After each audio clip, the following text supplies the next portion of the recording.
program tonight, Designing with Intention, 3 Generations of Black Architects, is part of a series of conversations that have been put together with an outstanding planning committee, including partners from AIA Seattle Diversity Roundtable, the Black Heritage Society of Washington State, the Nehemiah Initiative Seattle, NOMA Northwest, and the University of Washington College of Built Environments. Thank you so much, everyone who is on the committee, who's in the audience today, for your hard work putting this together. We launched this series to be in conversation with MOHAI's current special exhibit, From the Ground Up, Black Architects and Designers. Originally created by the Museum of Science and Industry, Chicago, with a local edition by curatorial consultant Hassan Kirkland and co-developed with the Black Heritage Society of Washington State, this exhibit celebrates the enduring innovation and impact of Black architects across the United States. And it will be open until April 30th, so I invite you to come back. Hopefully this will pique your interest. As we move into the panel discussion, we will be thinking about place and the built environment. When thinking about place, it's especially important to begin by acknowledging that MOHAI is on the historic and contemporary lands and waters of the Suquamish, Duwamish, Muckleshoot, and all Coast Salish people. Historically, Native communities were forcibly removed from the city, but today we honor their continued endurance with deep respect and gratitude for their unbroken stewardship of this land. We encourage you to visit the websites of local tribes to learn more about whose land you are on. And now, I am honored to introduce our moderator, Dean Renee Chang. Yes, round of applause.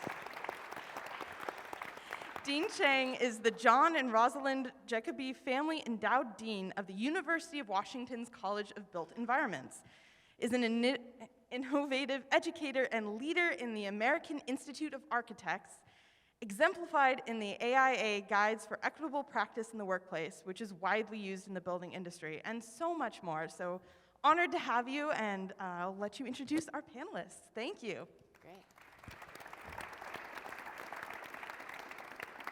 Thank you very much. It's a pleasure to be here tonight. We've been asked to do this practice, which is new to me, but I really love it, for low and limited vision folks to do some physical descriptions of not only the few slides that we have, but also of ourselves. And the other reason to introduce myself with a physical description is that when you hear that I'm the Dean of the College of Built Environments, I might not actually match what you think the College of Built Environments Dean should look like. I am the first woman of color to serve as the Dean ever in this college role. So I am a woman, I'm Asian, I have a chin-length bob hair, and I'm wearing a brown jacket and brown boots. So it's my pleasure to be here today with this panel. And I'll ask them to introduce themselves also with a brief visual description, and maybe say just a few words about the slides that they brought. They just have one slide each, so it's not a slide-heavy presentation. We're mostly going to be in discussion. So let's see, I'll go in order of the slides. So that would be... Oh, that's me. That's you. Mm-hmm. Hello. Yeah. Good evening, everyone. I'm Whitney Lewis. I work at GGLO as an associate and designer. The projects that I have on the slides this evening, in no order of importance, I want to say that first and foremost, are Madrona Square, which is affordable housing in Everett, Jackson Park Village, which is affordable housing in Seattle, Wanawari, which is in the Central District, and is tenant improvement, and then Africatown Plaza, which is in the Central District. So all of these are affordable housing components, or just affordable housing projects in and of themselves. I work in our affordable housing studio. To talk about myself, I am a Black woman. I have a smile as big as the eye can see. I have on these peach colored glasses, which I'm told look awesome. I have brown, black, natural hair, and I'm wearing a black dress, a black and white blazer, black boots, basically all black tonight. So thank you, and I'm excited to really talk this evening and be with Meredith, Donald, and Renee. Great, thank you.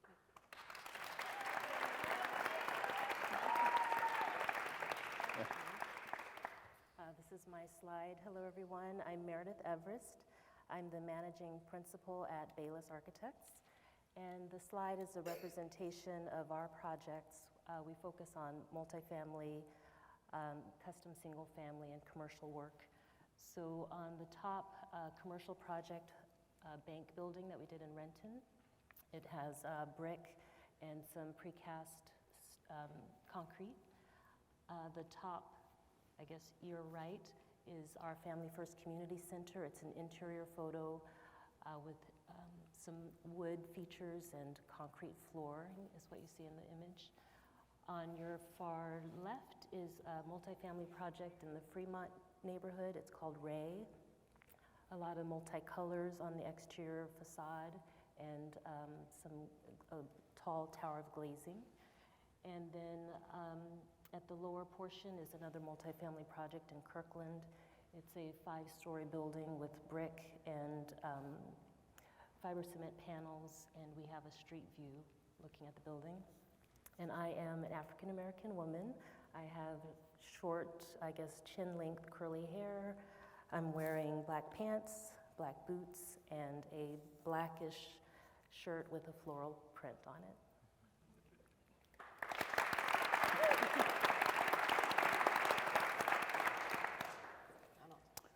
Well, I'm Donald King, and I am the elder of this group. So I am an aging black man with thinning hair, and I'll try to be kind to myself.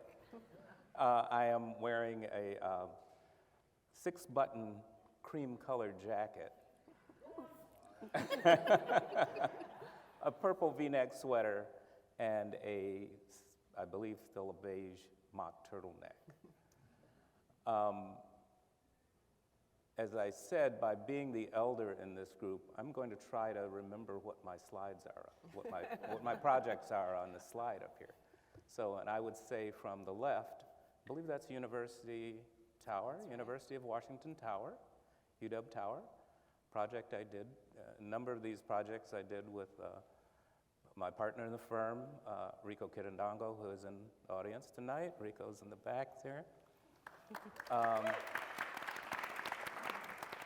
And also with him was the Coleman School Project, the Northwest African American Museum, most people know it as. At the time, it was a 100-year-old school building that was repurposed for the museum with 36 units of affordable housing above, on the 2 levels above. There's also up there the Novos Mental Health Center,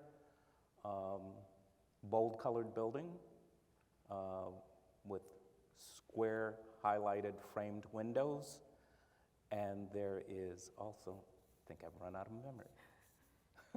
There is also the Denny Terrace, which some of you may recognize too.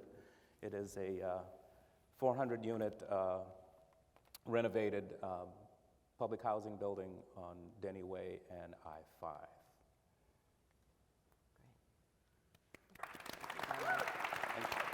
Thanks for the memories.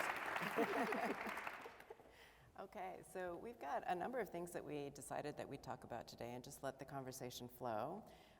We also know that there's some just sort of facts and figures we wanted the audience to keep in mind in terms of the number of black architects in the profession right now.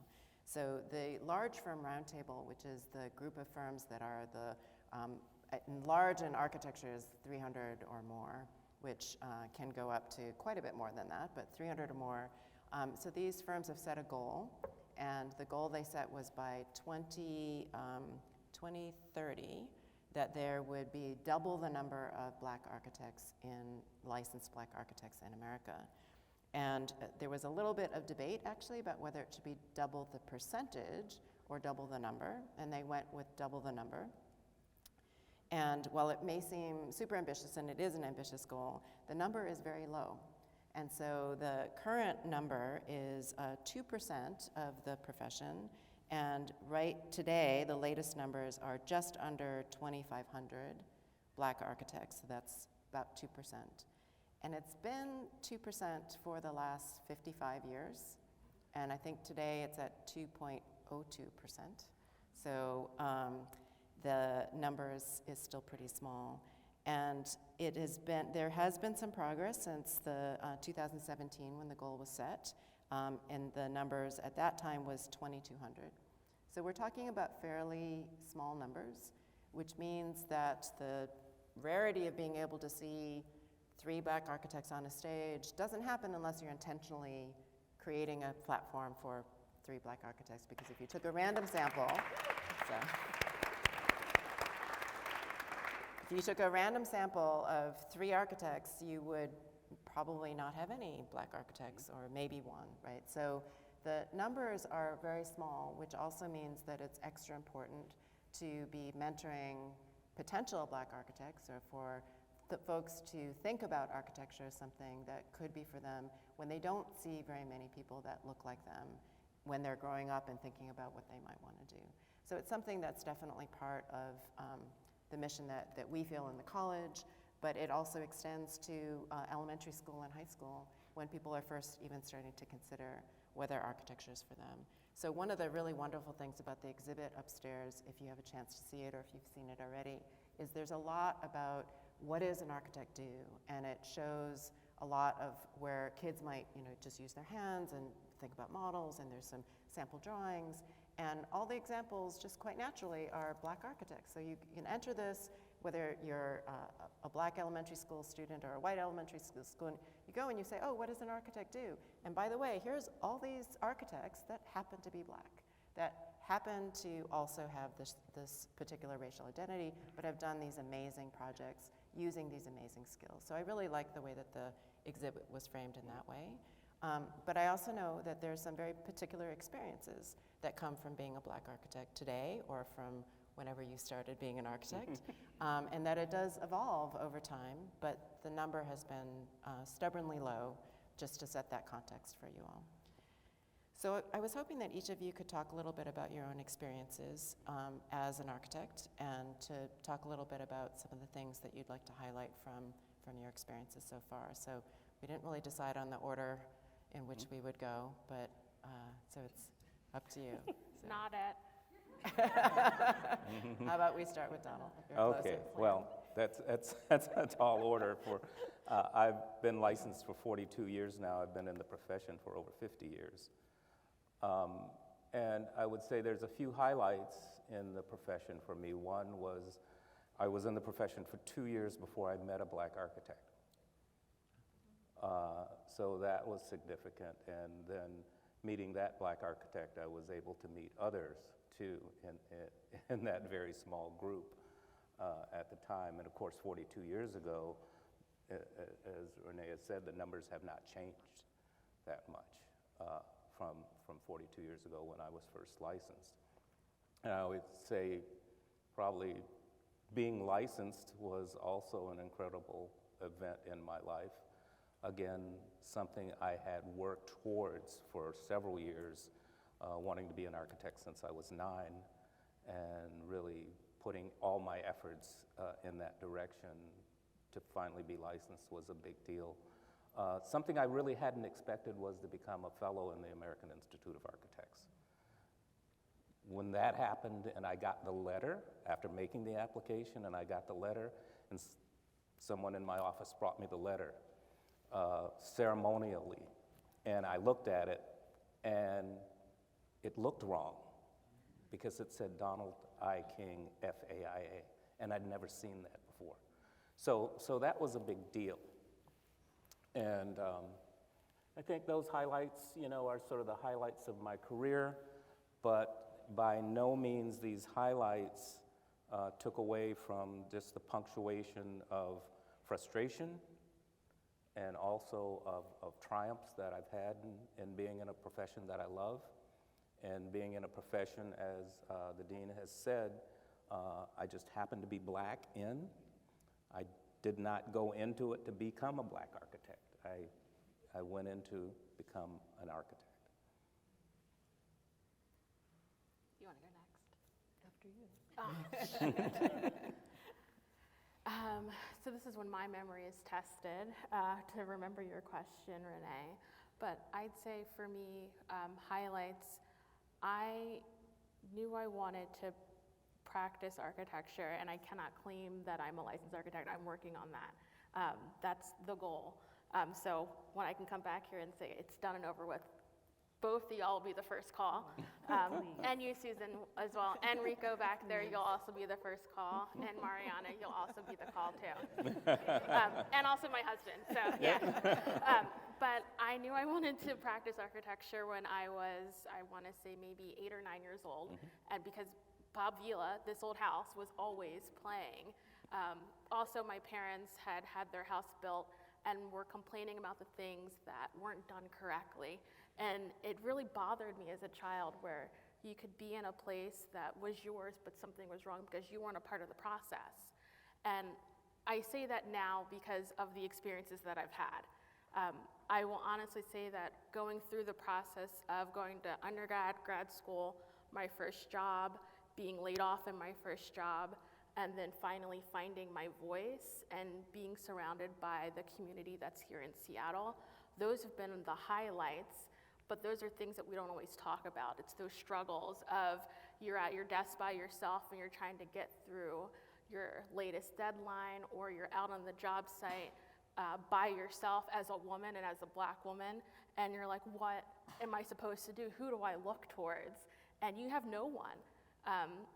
But yourself. So you have to be the person that you need to be, but also the person you crave and desire that's in your life. So those are the highlights. It's not always a pity party. The other highlights have been becoming a board member for AIA Seattle, or becoming an advisor for WLS, Women's Leadership Summit for AIA, becoming one of the 17 women for Next to Lead for AIA in general. All those things have been the highlights. But if we're going to bring it back to project work, and one of the things that you said, Donald, was that the first time you worked with a Black architect was 2 years into you working. It took 5 years for me. And it only was for a couple of months. And that was the first time that I saw someone who looked like me, and I was like, oh my gosh, this is what it's like. This is amazing. And then poof, like that, it was gone. But I got that back in spades when I could work for a community that looked like me. And this is in 2018, and I had no idea that we'd land the project, that I'd be able to see the project right now and have it go through construction. I didn't know all the tears that would come with it, but that's okay. But it's going out to the job site and seeing people who look like you who are also working on the project. And it's a phenomenal thing. It's the thing that keeps you going back. So that's one of the highlights, one of the several highlights that really have been part of my career for the last 9 years. Great. Thanks, Whitney. Over to you. Okay. For me, well, I grew up in a very small town, so there was no architecture to be found, I would say. I think what influenced me to become an architect was probably 2 things. My parents added on to our house. So just the experience of hammering nails into shingles into the roof, watching the walls get framed, and I think that maybe sparked a little bit of something. But having been raised in a small town, my dad was from the city. He was from Brooklyn, New York, and so we would travel there every few years. So I was really captured by an urban setting and visiting different cities. So I think those 2 things probably influenced my decision. So it was high school, junior year in high school, you have to make a decision. It was either architecture or psychology is what I was weighing against. I feel like I use psychology every day right now, so I probably should have taken that route or should have done both. But I chose architecture. I went to University of New Mexico and considered culinary art school at some point. I'm like, nope, I'm sticking with architecture. And glad that I did. I was licensed it's been 20 years since I've been licensed, and yeah, glad that I did it. The highlights for me, certainly have been the community that have embraced me in the last, since I joined AIA and the Diversity Roundtable, because that was really my experience with a diverse group of architects, Black women and Black men, because I did not experience them in my day-to-day work experience at all, ever, I'll say. So that was really very rewarding for me to experience that network of support. And yeah, it's been really powerful. So it makes me enjoy architecture that much more because we can, have those relationships, which I think are important in the profession. It's great to have the different the number of years of experience, right? The not quite licensed, the 20 years licensed, the 40 years licensed. So there's some things that you're going to have different perspectives on what's changed and what's remaining the same. So I don't know if you have any observations on what you see that there might be differences or things for the future that you think are really promising, or things that you think are not changing. Well, I should probably start, since I've probably seen the most change, or the lack of change. I really appreciate being with Whitney and Meredith often, because they are in majority white firms.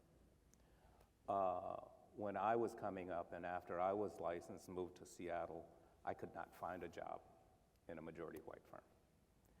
I started my own practice because I couldn't find a job.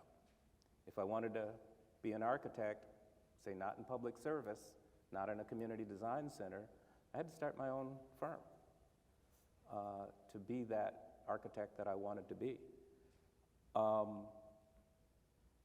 There's some good and there's some bad to that, so one thing that's not so great is now there's opportunities for black architects in firms. As a matter of fact, they may be sought after.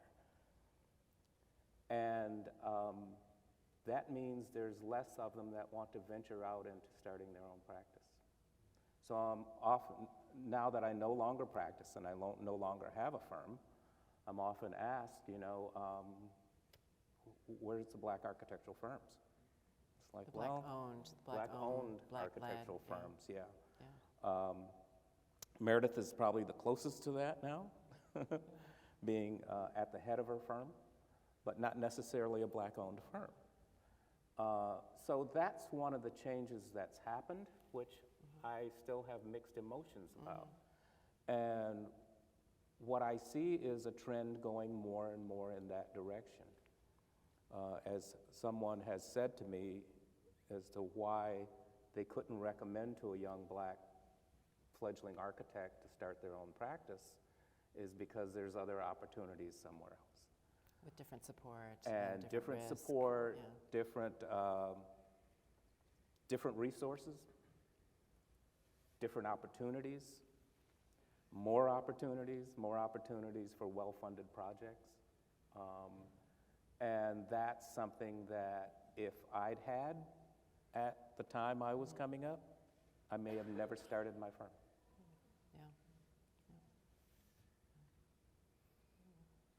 I think it's you.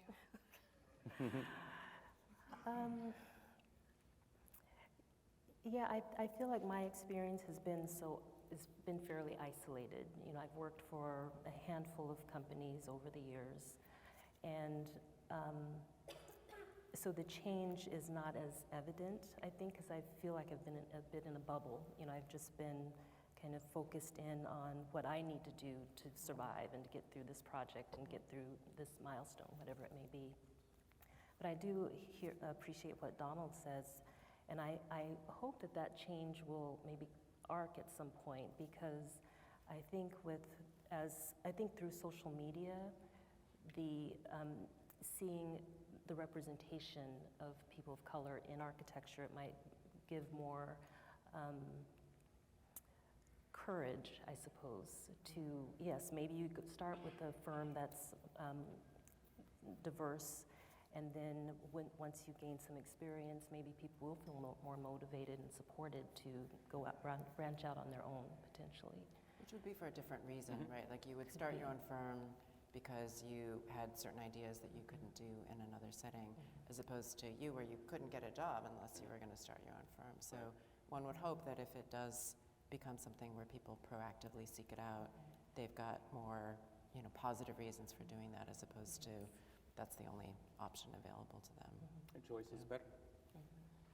I think it's also just the changing of the tide. Like I'm seeing right now, for a lot of folks, we get tired of the whole, you have to have butts and seats, especially with this pandemic that's happening.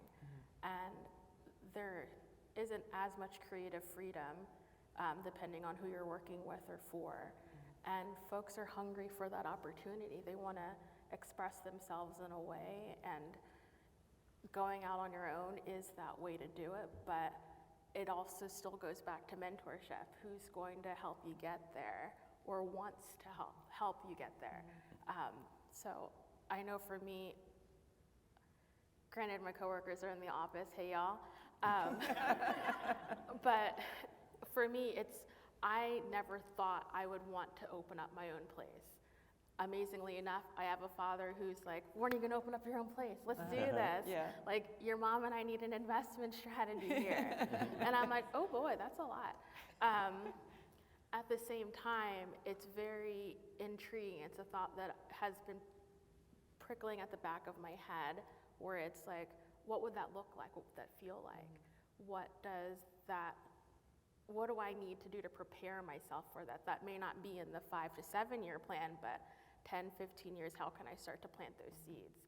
At the same time, it's still, for me, to go back to your original question, I've always been the only one, and it is a lonely experience. And when you see someone who looks like you and you're in the same workplace, it's like, oh my gosh, hello. Like, everything just feels better. But then when the person leaves, you're like, oh, okay, I'm back to the regular rigmarole of having to deal with all these microaggressions, or having to explain all these other things that people think are okay to talk about in the workplace, where it's like, you don't know me like that, please stop. At the same time, it's you have to really be aware of the fact that you're not there to appease people. You're not there to really satisfy their quota, because some folks do have a quota, but you have to really kind of take it upon yourself to carve out your own niche. And it's doing that either at a majority white firm, or doing that all on your own, or finding a group of people to do it all on your own. So yeah, maybe in 5, 10 years, Donald, I'll be knocking at your door. We'll talk. Okay, perfect. So do you think your path is different because you do have a potential 5 or 10 year plan to go off on your own? My path is different because I demand more of myself, and I have expectations that I need to meet, because if I don't meet them, I will be increasingly unhappy, and you only get one chance at life. I want to do it right, and I want to do it for the better of society, myself. There's so much more that's bigger than just us. There's so much that's happening here in the world, in Seattle, whatever. Like, you have to take your chance. You have to shoot your shot. You're going to make mistakes. You're going to fall on your face. I probably will fall on my face sometime today. But you got to just do it. You're going to lose, but as long as you know you took the chance, that's all that matters. I still love my job, y'all. Just making sure everybody knows that too. I don't know, Donald or Meredith, I mean, you are role models for many people. So do you feel that pressure, or do you feel like, do you consciously kind of put yourself, say certain things, or put yourself in certain, I mean, you've accepted leadership positions in lots of different things. Do you think some of that has been trying to make the world a better place, or do the bigger thing, like Whitney's saying? Meredith. There is pressure, but it feels right, though. It's the right kind of pressure, because you feel like you can make a difference. And whether it's even just showing up or talking to someone and asking them, what struggles are you dealing with in your job? Or, how can I be of assistance to you in whatever way to help you accomplish X, Y, or Z? So my nature is to not put myself out there and just, again, put the head down and get my work done. But I do feel like it's important for me to check in with others and just to make sure that they have any support I can offer. And so, yeah, there's a bit of pressure there, but it's the good stuff. You feel if I squeeze it hard enough, a diamond will, diamonds will emerge, perhaps. So. Part of the story that I didn't tell about meeting my first black architect is that I tried to meet another architect before and could not get in to see him, another black architect, and the senior black architect in the city of Detroit. And I promised myself that I wouldn't do that, that I would always be available for particularly young black architects, fledgling architects, wannabe architects, young people in elementary school even that want to be an architect, that I'll make myself available to them. That I do like sharing my story. I like sharing the advice. It does make you feel good that you have something to offer and have something to offer someone that you didn't get yourself many times.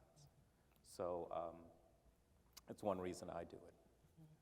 Yeah, I agree with that. I had a similar experience where I reached out and just, I'm sure people are busy and they never responded. And so you feel a little bit alone when you're in that situation. And so I don't want people to feel like they're alone.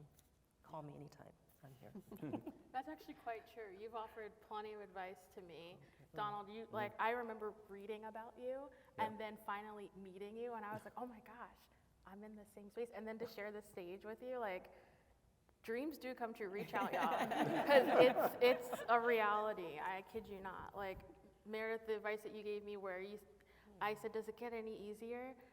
As you get through the years, and you're like, no. And I was I've Maybe said, don't call me. That might not be. no, but literally you told me that, and at first I was really disappointed. And then I was like, she's got a point. It is the practice of architecture.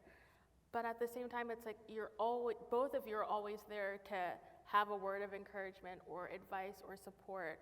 And it is phenomenal. It literally has changed my life. So to be sitting here on the stage with the both of you is profound, and it is a privilege. Thank you. So architecture has very much been a white male-dominated firm. So there's particular challenges that might come from being a black woman. So do you think that things are changing? Do you think, what would you want to change other than the numbers, right? That it's definitely you're getting the kind of double minority. Do you want me to go first? Yep. Or? Okay, let's buckle in, y'all.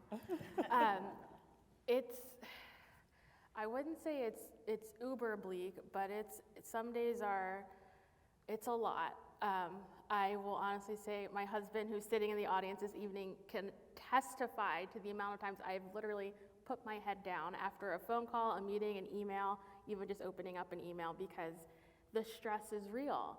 And that's not to say that it's impossible. It's just that it is a lot. And to walk on a job site where people are like, oh, what are you doing here? It's like, oh, I'm supposed to be here. What are you doing here? That's the question I have for you. But at the same time, you're not here because it's an accident. Being a black woman in this profession, you are a literal walking unicorn. You have earned that horn on your head, that crown on your head. You are supposed to be here. And if no one has said that to you today, this month, whatever, I'm going to tell it to you. You can call me, and I will send you a text message, an email. I can't do fax. But it's a blessing and a curse.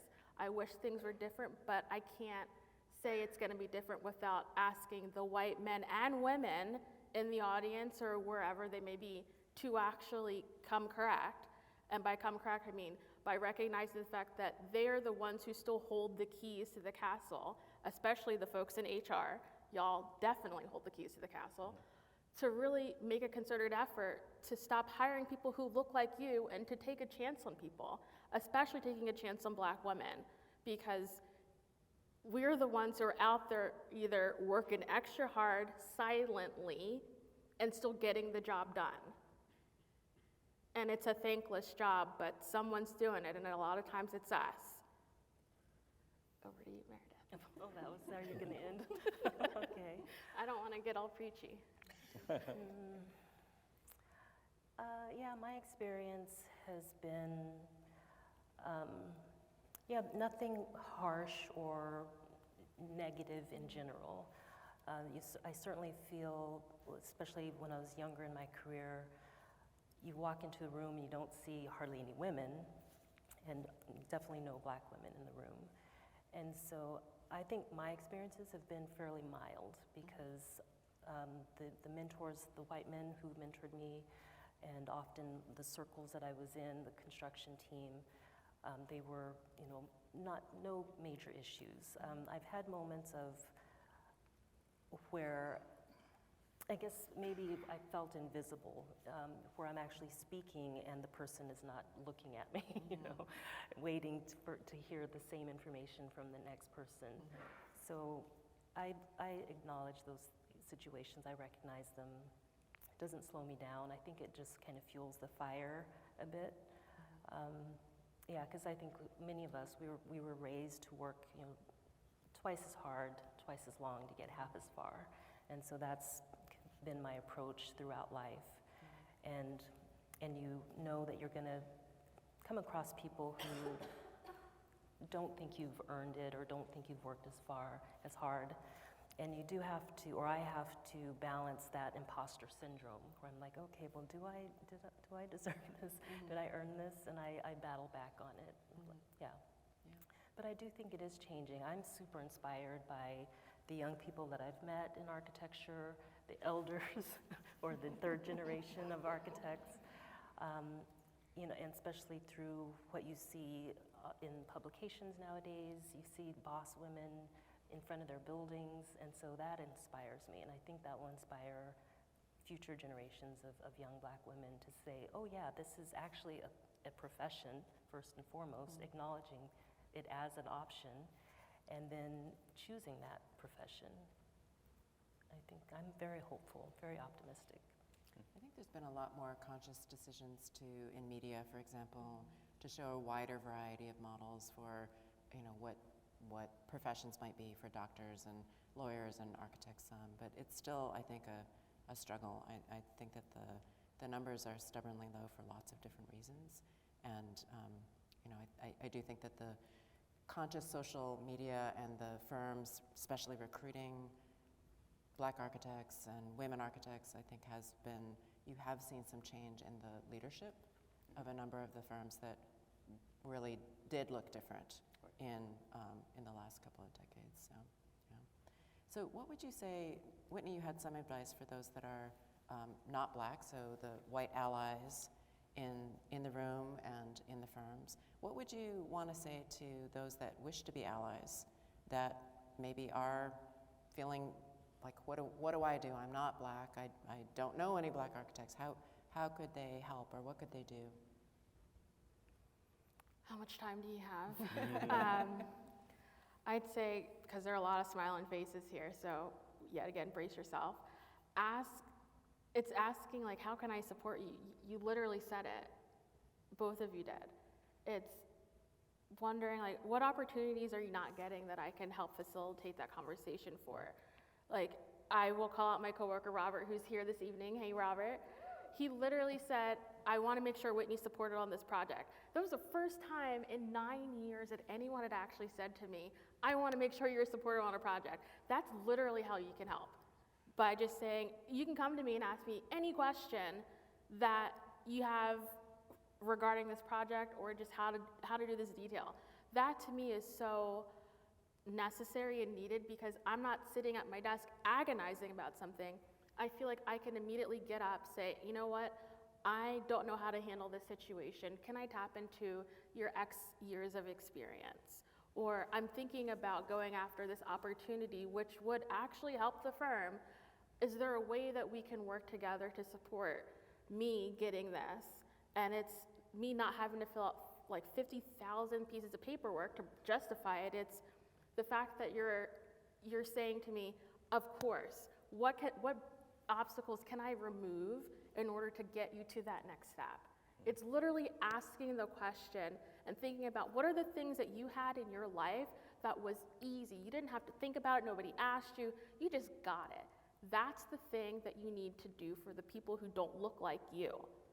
It's not difficult. No one's asking you for a kidney, a liver, or any vital organ. We're just asking to have the same opportunities. That's it. And it's maybe proactively kind of saying that you can come to me because you might not have. You might have worried, oh, does it look bad? Does it look like I don't know what I'm doing? Or if I ask for this, will it be like make it seem like I don't want to be in the office? Or so it's the kind of permission ahead of time. Exactly. It's being proactive, not reactive, because being reactive doesn't get you anywhere. Like, I've already looked at the scenario 50,000 ways. Just come and say, you know what, let's talk about this. Even if you have a mentoring program and you have, this is probably going to sound a little too much like work, but if you have an advocacy program and someone says, oh, well, it's going to be really kind of free for all, people need structure. And you may think that, oh, I'm too old to have a mentor, be a mentee or whatever. Throw that out with the bathwater and just say, you know what, we're going to have dedicated time to just talk about whatever it is. These are the things, like, these are your goals that you may have, or if you don't have any goals, let's talk about it. Let's have an open space where no one's going to judge anyone here, because at one point in time, everyone was where someone else is. They started at the baseline, and that's it. You have to remember that. No one comes into this profession knowing all the things, because if they did, we probably wouldn't have a lot of buildings that look like they do. Any other words for allies or mentors? That was excellent what you said, Whitney. Oh, thanks. I think I'm done. The idea that, your allies should also bring something to you. They should bring something to you and asking you, what can I do to help? And not necessarily mean saying that you've got to tell them what they can do, but they can offer you something. It's right? a two-way street. It's a two-way street. And I think it needs to begin with some consciousness raising on their part. As you said, things aren't as easy for me as they have been for you. Some people bristle at that. Some people, no, I really had it difficult. I worked hard. You worked hard. I earned this, yeah. And yes, it's a tough profession. It's hard to get through school. It's hard to get through the licensing. It's hard to work your way into the position of a firm. But add on top of that, the bias, the anti-bias that you get in being black. The assumptions that are made that somehow you're there as a token, you're there as the affirmative action hire, that you're there as, let's see if we can use this person once we get a project in the black community. That instead of saying, well, maybe I can do projects for you that aren't in the black community, that projects that are the same ones that you would expect to get. So that consciousness raising has to happen in the other person to be able to offer anything to you. Because they'll have to have some basic understanding of, hate to use the word, of their privilege. But that's the best word I can provide. I think it's not a bad word to use, and I think people do bristle at it sometimes because it seems like I didn't ask for this, and I worked hard, right? And so it can feel like something that just got bestowed upon you, but it's really more about the types of things that weren't obstacles for you, that you didn't even really realize are obstacles for others, right? So it's that kind of consciousness of knowing how to identify them for someone else who maybe doesn't even see, like, I don't know why I'm struggling with this.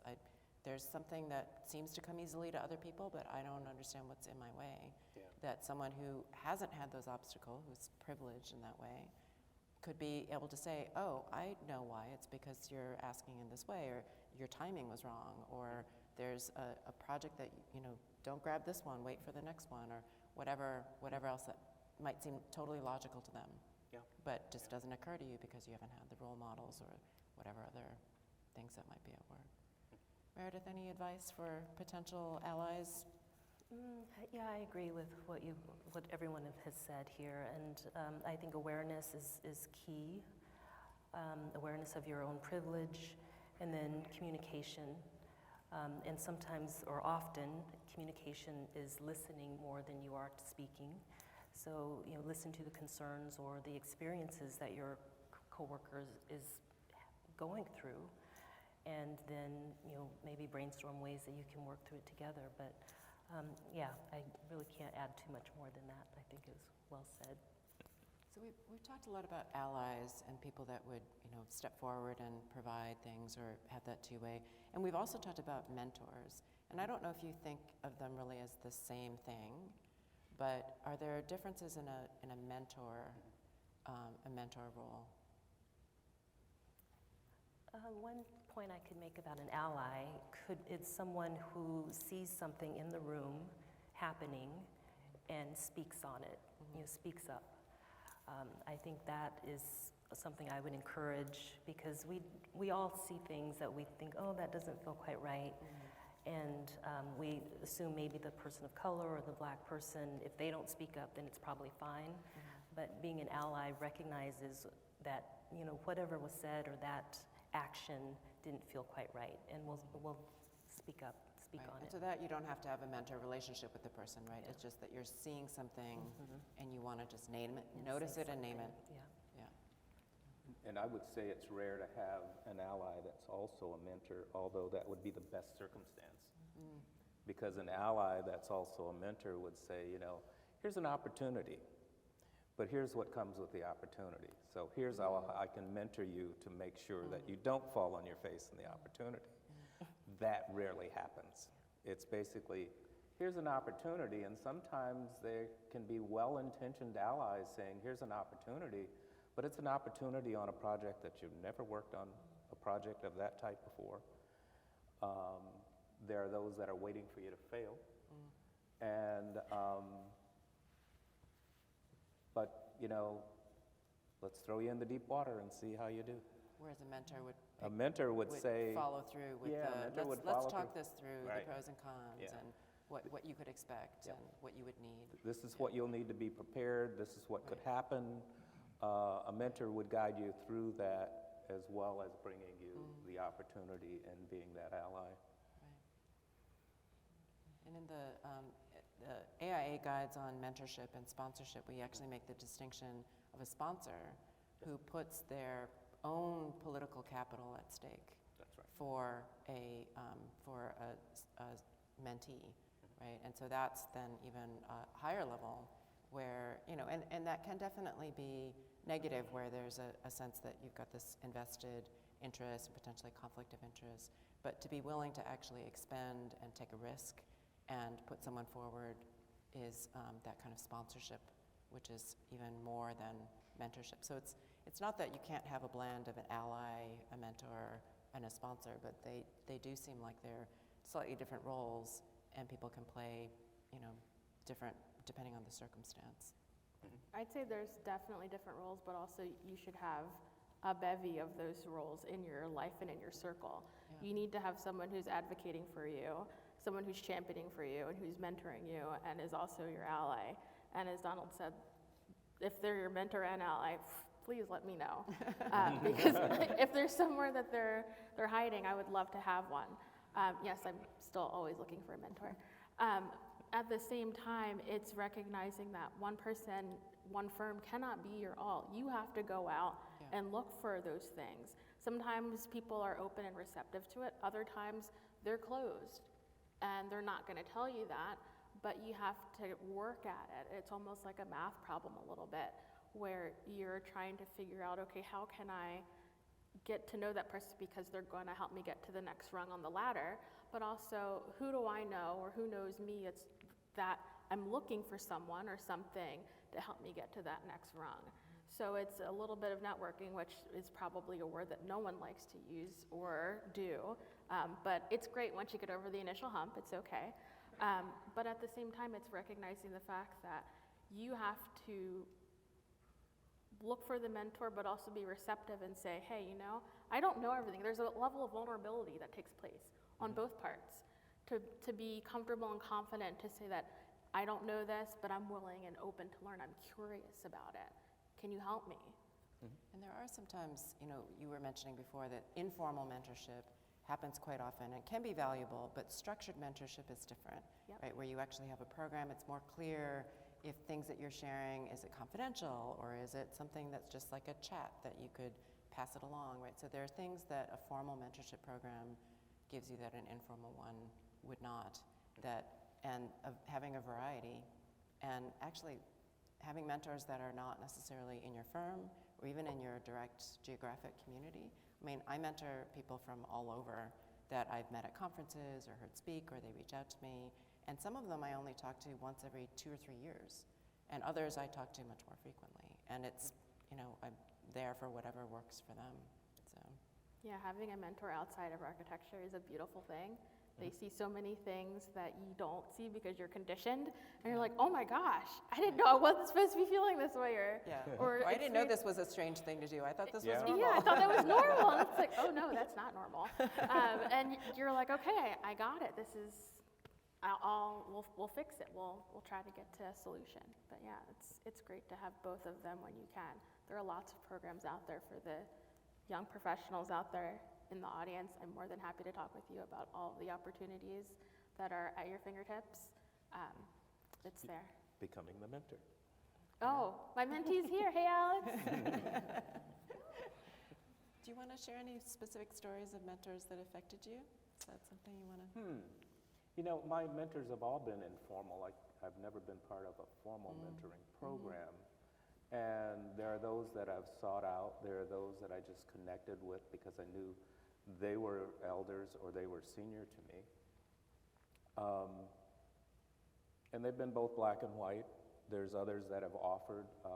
The first firm I worked in was an Irish-American gentleman that was like my architecture dad. So he really would sit me down and teach me things. And I was an apprentice in the firm, is what was called at the time. I was 17 years old, and I learned a lot from him. And I learned a lot from watching others that wouldn't necessarily claim to be my mentor, but I would watch what they would do and how they would do it, Frank Gehry being one of them. But others would be more aligned to the struggle that I would have as a black architect, so other older black architects that I would talk to about what was it like for them, and sort of learning, what was it like, 20 years before I entered the profession. So you do learn a little bit about that perspective of being where you are in your time, looking 20 years ahead and looking 20 years behind, to be able to make some measure, what is the measure of progress and what's changed. So what does the future of black architecture look like? What would you like to say to young students about why they should enter the field? Well, as I said, I'm very, very excited about the future. We have a long way to go to get to that doubling the number, and it's not going to just happen organically. I think it's going to take effort.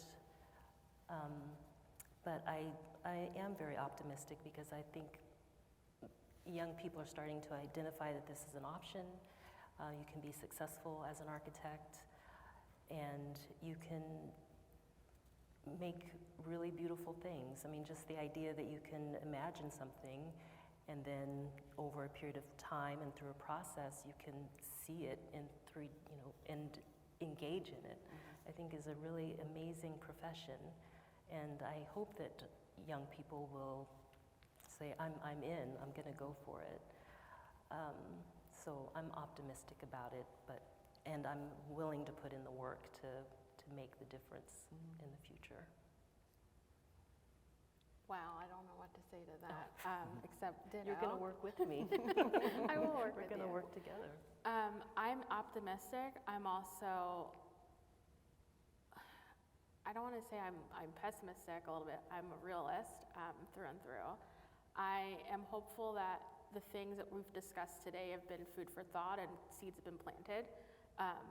And there's a lot of follow-up, and it's not just lip service for a lot of things, especially as it relates to, we haven't even said the words DEI this evening, which I think is an amazing feat. But that's the elephant in the room. I'm hopeful that things continue, but also that folks are able to really be themselves, to design for communities that look like them, that there is an ability to not just work on projects because you're a Black person, you're working on a project in the Black community, which kind of sort of feels like what's happening to me right now, but that's a story for another time. At the same time, if I were to tell someone to enter into architecture, I'd say, find what you like, find your voice, because there's gonna be so many folks who are gonna tell you what you should be or what you can't be. And those folks, they're a dime a dozen, but when you have your support system and you have the folks who are your ride or dies, and who are ready to go and say, you know what, I haven't heard from you in a couple days, what's going on? Make sure you have that support system in place, because it's so easy to get turned away or to feel like, I can't do this. I don't want to do this anymore. This isn't for me. I don't see anyone who looks like me. Do I even belong here? Is this the room I should be in? And you have to continue to tell yourself, this is the exact room you are supposed to be in, because you have earned that spot. You have worked way too hard. And as my grandmother always says to me, he did not get you here just to leave you. I'm not a very religious person, but I will honestly say, everyone here, you're in this room tonight because you thought, or you feel like there's something that you can get from this conversation. And this is food for thought. What you do with this information is up to you. So I'll leave it there. Good. Well, that helps me a lot, because, you know, I'm old enough to have seen cycles, and I've seen pendulums swing back and forth. I entered the profession in the late 60s, and the sky was the limit, and that changed. We often go backwards in our, you know, socially just attitudes. And you can see some of that starting to happen now. So I'm cautiously cynical. So I'm trying, I fight against it all the time. Whitney, you're one of those that helps me have more faith in the future. I think, you know, seeing the number of Black architects in some of the highest positions of large firms, having firms like the Moody Nolan firm with 11 offices across the country, as a Black-owned firm, and the Pritzker Prize and the top architects in the world right now with Francis Carey and Sir David Ajay. It gives me a lot of hope and faith that the future will be different. As one of my mentors has said to me, Mel Streeter, 20 years my senior, at lunch one day, we'd have lunch often, and he said, "You're going to go much further than I did." And that's the most you can hope for, is that someone else, if you're the mentor of, they go much further than you, and that's progress, and that's hope in the future. That's excellent. We have time.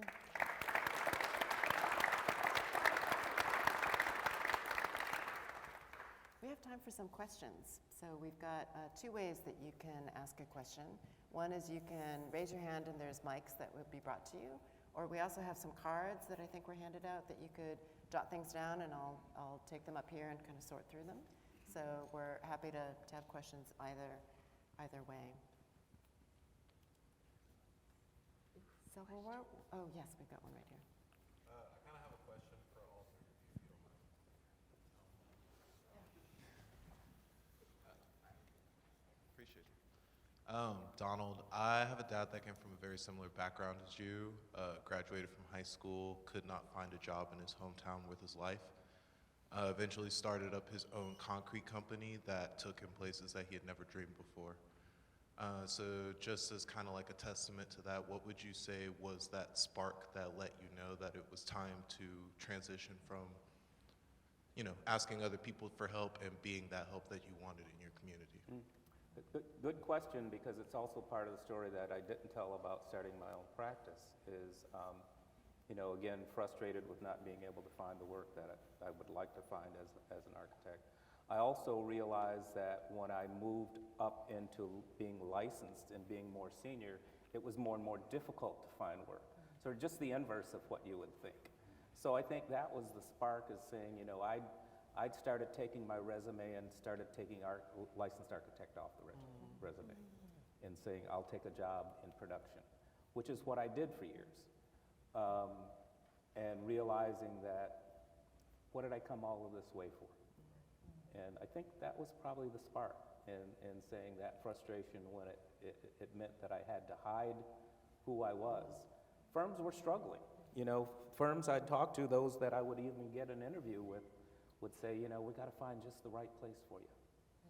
Because at that time, they would not introduce me to a white client. So where could I be in their office? I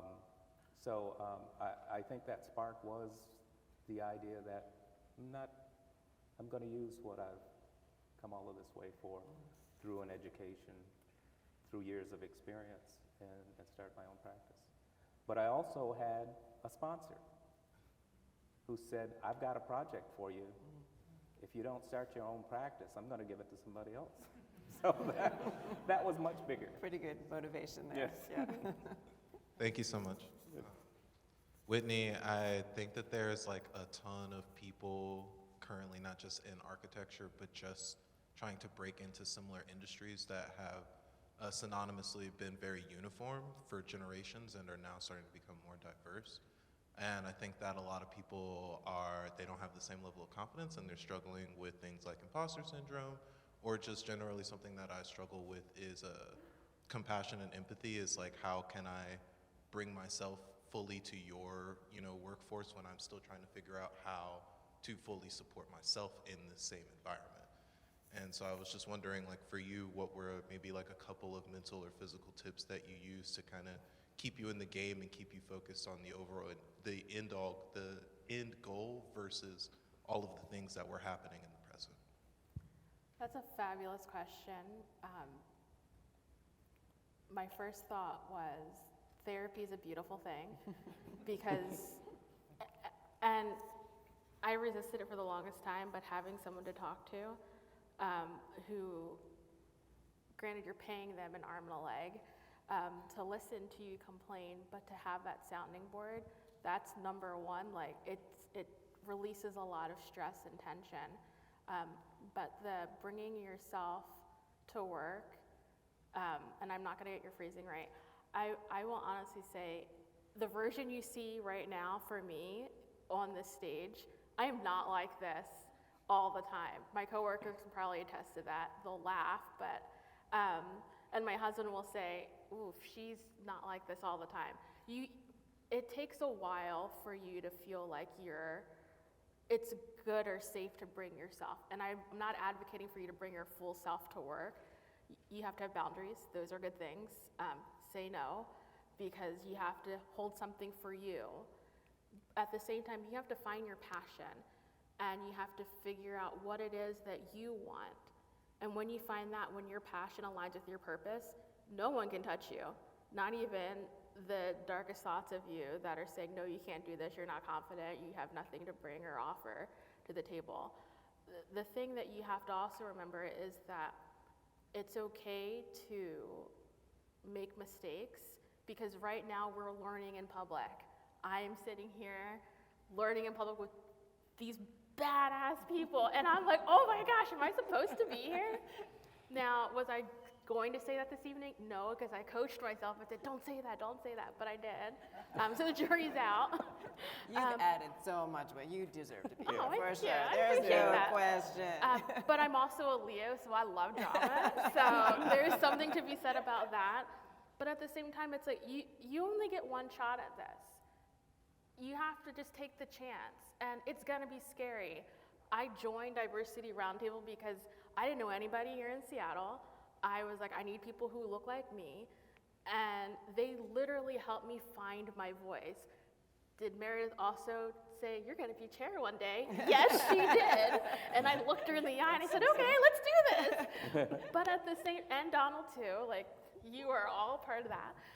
But at the same time, you can't expect yourself to just be this full-fledged whole individual overnight. It's gonna take some time.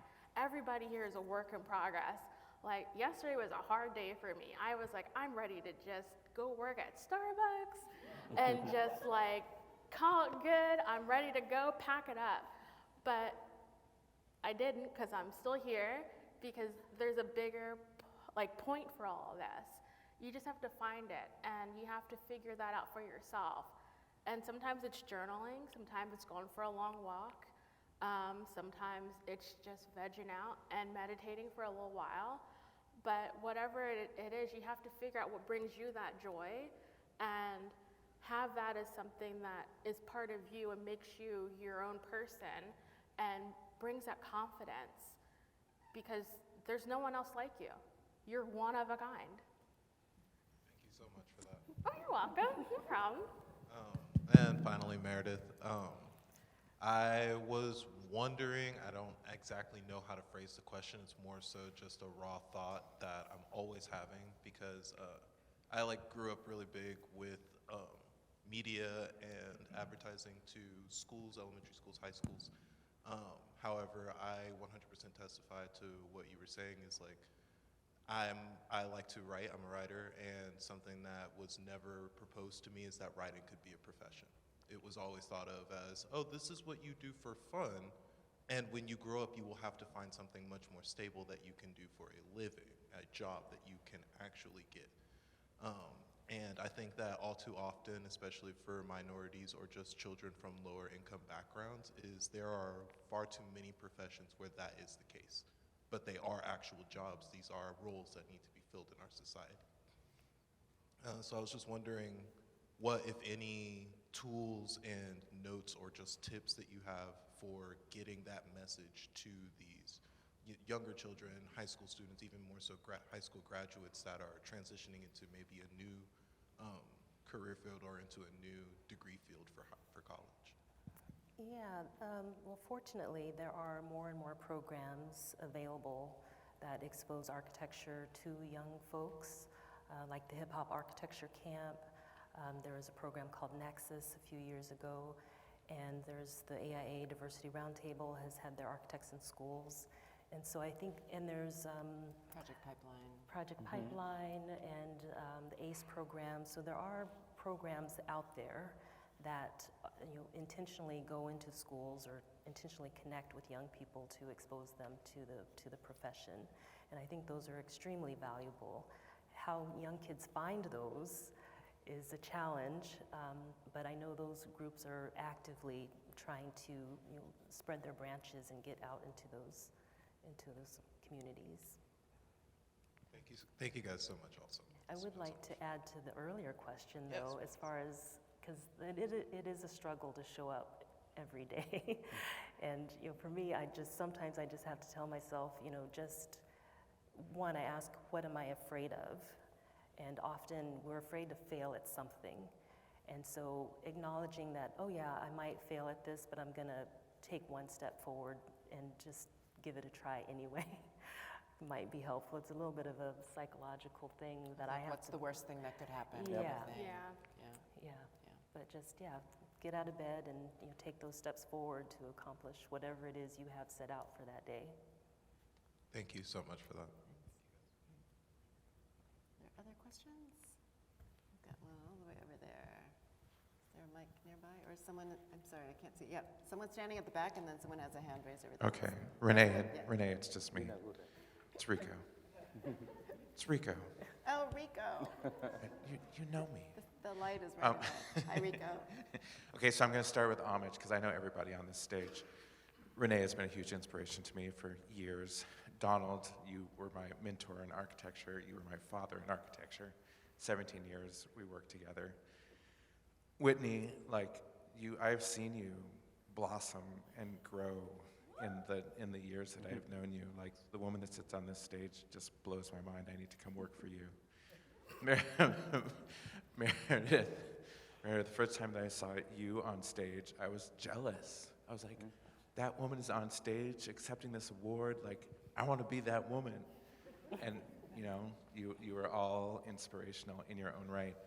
So I'm going to ask you for inspiration for my son, who on the way here, he's 16, he's going to school at Bainbridge High School, said that he is interested in engineering and architecture.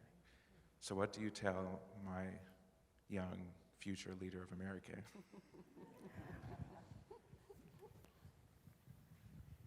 This is a real question. This is going to get... That's it.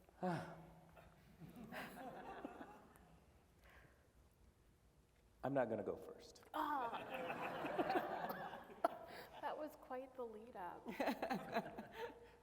My first snarky comment would be, ask your dad. Like, he's literally doing it all and is a phenomenal example. Could not ask for a better person and just knows everyone. Second, I would say, buckle up. It is quite the ride, but you're here in Seattle. You have a phenomenal support group, and everyone wants to see you succeed. You just have to ask for help or just give a look. We're ready to throw you a lifeline.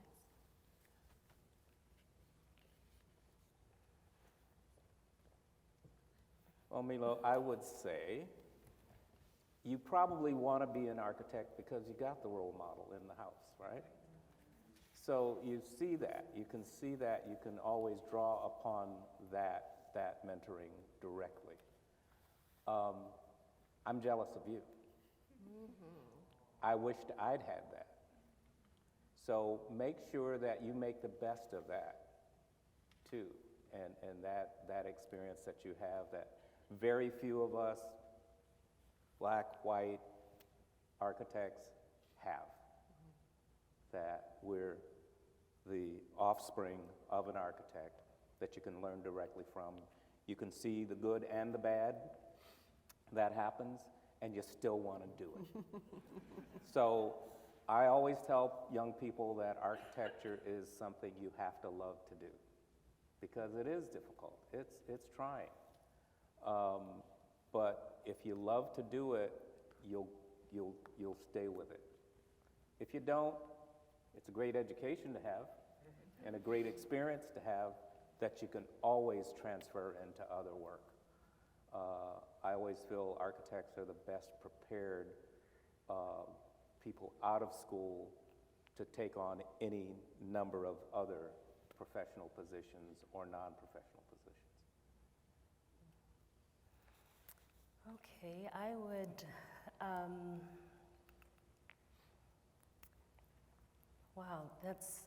I definitely would encourage it.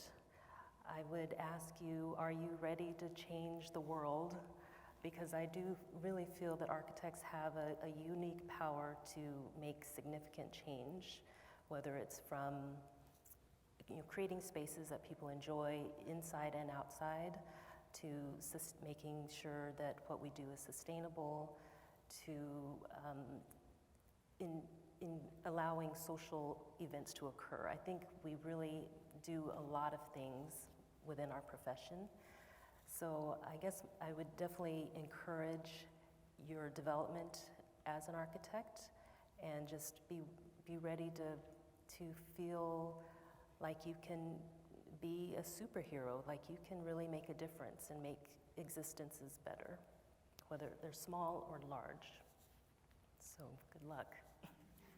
So I guess, Rico, you did mention my name in there, so I'll give some advice as well and say that the best you can do, because your dad is an architect, is visit spaces and notice things about the space and what makes it feel different.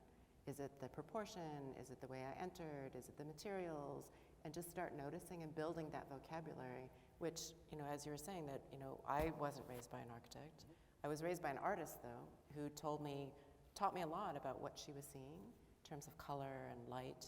And I do think that was really influential. So at the age that you are right now, there's a lot that's going to need to feed in and sustain you over what is hopefully, as long of a career or longer than Donald's here. So you're going to need a lot to feed that.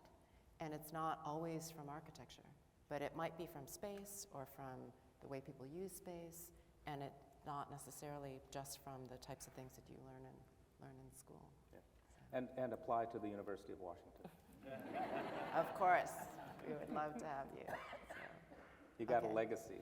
All right, we've got a question there, and then I've got one from the audience. Actually, one of the things you left off your resume, Don, was that you were an instructor at the local community college, and I happened to be one of your students at that time. Nice.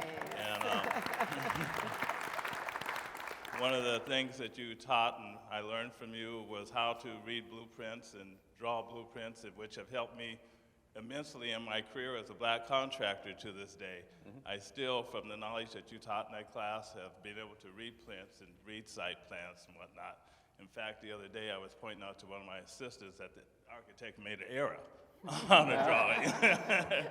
So your education was very valuable in my life, and I want to thank you for that. Good. Yes, Thank sir. you. Thank you. Okay, we have a question here. Is there work that's not available to you? What is the nature of that work? And who are the gatekeepers of that work? You guys are looking for work. I'm not.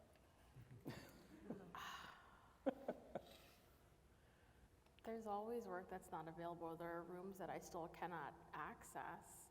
There are clients I still can't talk to just because I present as a young person. I am not in my 20s, but I mean, genetics, they're fabulous.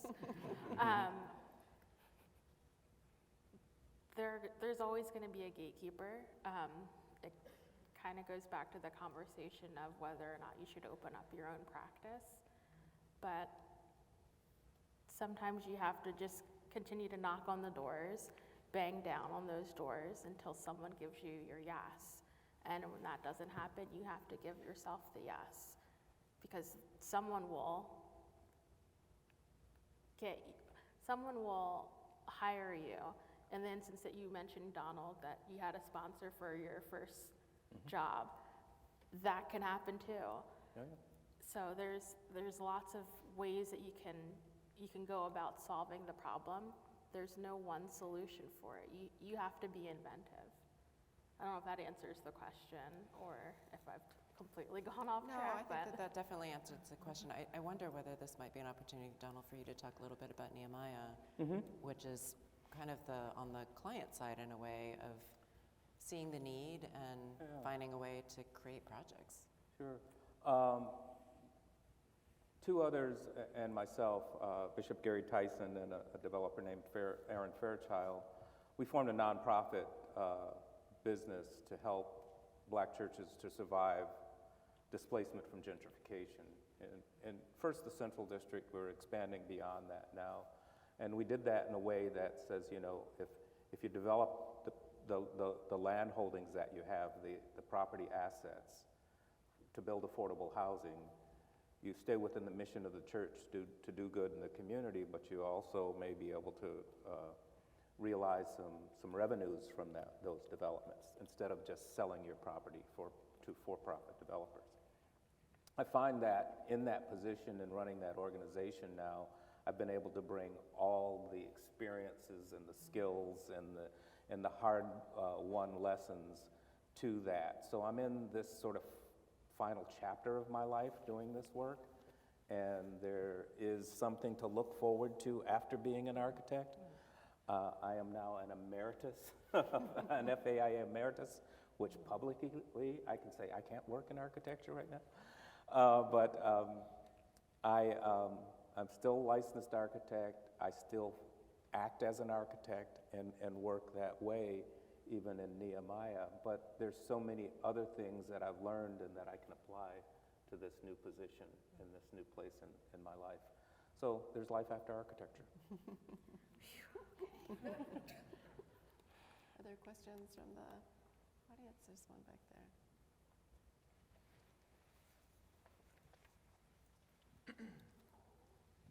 I've never used this before, so it's my first time speaking in public. Thank you for organizing this. I'm an architect. I'm a black architect, and then I'm an Ethiopian architect.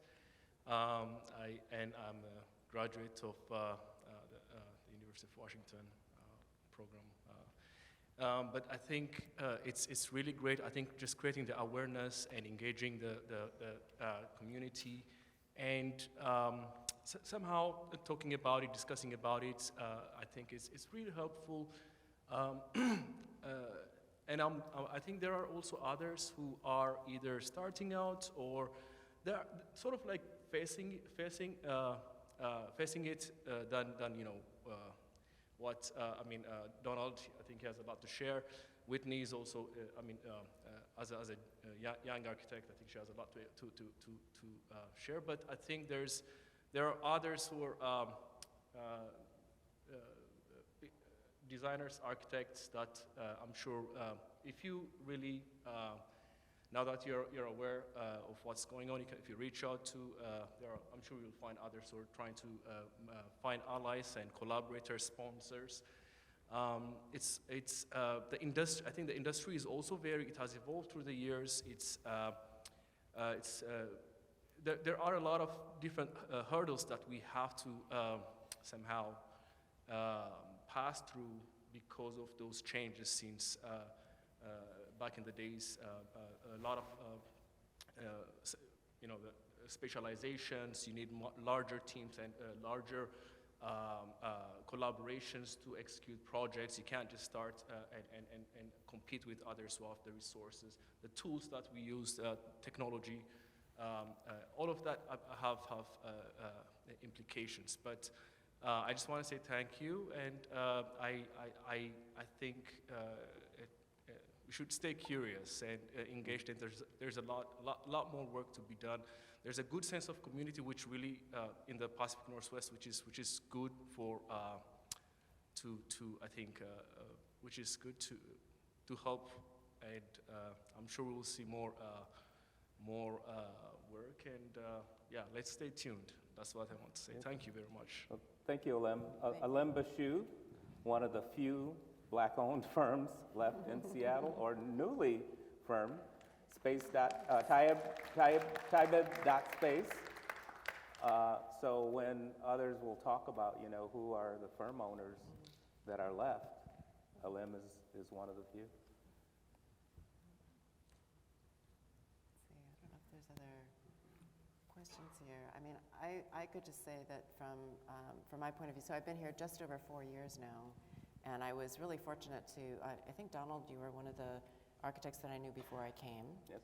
And was really fortunate in the first week that we met to have you propose the Nehemiah studio, which is now run multiple times helping the churches that then Donald has spun off the Nehemiah group that is now doing the pre-development part. But I've come to realize that, so I knew Donald before I came here, and it turns out everyone knows Donald. So I'm just wondering, Meredith and Whitney, can you say when you first met Donald?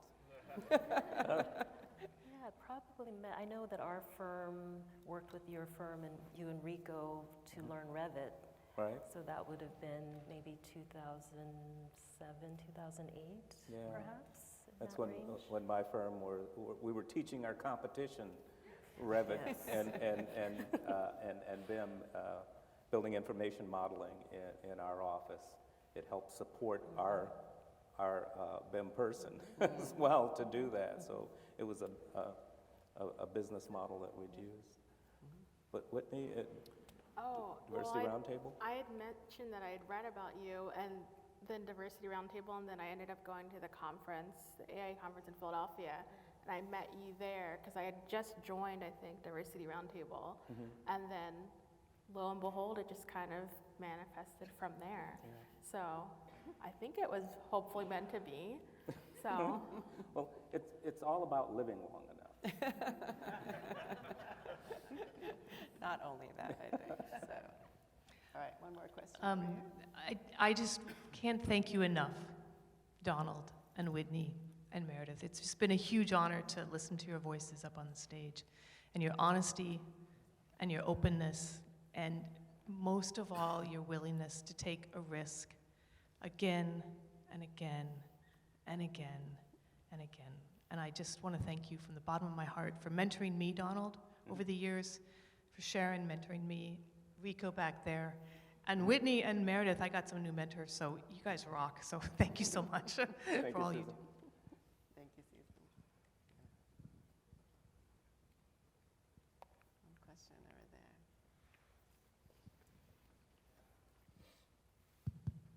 Hi, Donald. My question to you, as a former student of yours at UW, was having the previous experience of owning your own firm and then making that transition into leading your own studio and being a professor at UW. What was the greatest transition, difficulty, challenge that you faced from going from owning your own firm into then teaching the next generation of architects, specifically those who may identify as being BIPOC or biracial or be more racially diverse than how you got to see it? Of course, there's not enough of you at the University of Washington. So the majority of my students are white, many also some foreign students, mostly Chinese students are there. And it's interesting in one way that they're learning a number of things fresh. You know, that I teach primarily a community-based practice course. The Nehemiah studio is an interdisciplinary studio, but it's still community-based. And a lot of students haven't had that experience working in communities of color and working on real projects with real clients that have some limitations. So that transition was somewhat easy for me because of that background and because the college of built environment sort of left me alone. I don't know if that was a good thing or not, but I took advantage of it to be able to teach the way I wanted to teach. So that transition wasn't as difficult. Plus I taught 10 years at community college, which, you know, when you're at the 4-year school in a degree program, it's like that's a throwaway. It's not, you know, so it is still learning how to teach and how to transfer information and how to work with students and how much you learn from them as well. I think the toughest transition is going from being the owner of my own firm and then going into the Nehemiah Initiative, which is a nonprofit business, and having a board of directors that I always have to realize I can't call all the shots. Dean Chang is one of my, as a member of my board of directors. But I tend to stray away and think that I can do things on my own and make all the decisions, and I can't do that. But yeah, the transition from work to teaching for me was relatively easy. I enjoy it. I enjoy teaching. I enjoy teaching in my office. So it's kind of the same thing, only you have less risk. All right.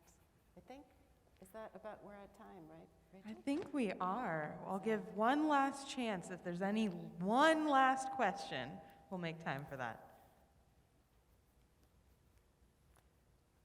Okay. I think that's it. Thank you all for your great questions. Thank you all very much. Wonderful audience, and thank you to our amazing panel and moderator. Thank you. I also want to give another thank you to our amazing partners that made tonight possible and helped scheme and dream up this conversation. AIA, Seattle Diversity Roundtable, the Black Heritage Society of Washington State, the Nehemiah Initiative, NOMA Northwest, and the University of Washington College of Built Environments. And this is not the end. If you enjoyed tonight, please come back in 2 months on Wednesday, April 12th, when we will be continuing similar themes on our Designing with Intention series. And so it will be Black Architects' Visions for Seattle's Future. So you can go to mohai.org and register today for your spot for that conversation. Finally, I encourage you to come back and see our special exhibit from the ground up, Black Architects and Designers, which will be here until April 30th. We are open every day of the week from 10 to 5. We would love to have you here.